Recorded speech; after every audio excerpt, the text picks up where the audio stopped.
హైదరాబాద్ ఆటోనగర్ వేదికగా తెలంగాణ రాష్ట్ర ఇసుక లారీ యజమానుల సంఘం సమరశంఖం పూరించింది. రవాణా చట్టంలో తీసుకొచ్చిన మార్పులు లారీ యజమానుల నడ్డు విరుస్తున్నాయంటూ రోడ్డుపైకి వచ్చి నిరసన తెలిపారు.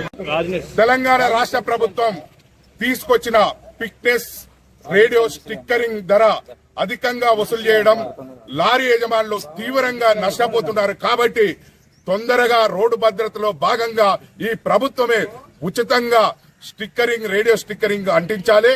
లేని ఎడల రాష్ట్రం అంతా మేము లారీ యజమానుల ఆందోళన కార్యక్రమానికి పిలిపిస్తాం.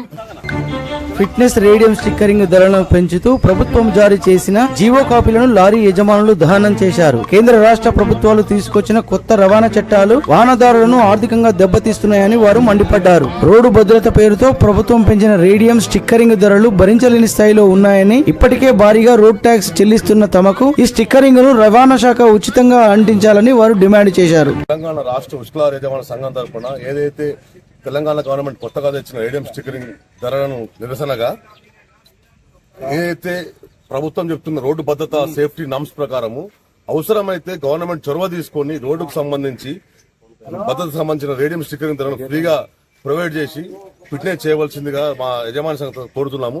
దయచేసి ప్రభుత్వం తన నిర్ణయాన్ని వెనక్కి తీసుకోకపోతే రాష్ట్ర వ్యాప్తంగా ఆందోళనలు ఉధృతం చేస్తామని హెచ్చరించారు. ఈ కార్యక్రమంలో తెలంగాణ రాష్ట్ర ఇసుక లారీ యజమానుల సంఘం రాష్ట్ర అధ్యక్షులు సుర్వి యాదయ్య గౌడ్, సెక్రటరీ శ్రీనివాసరెడ్డితో పాటు పలువురు లారీ యజమానులు పాల్గొన్నారు.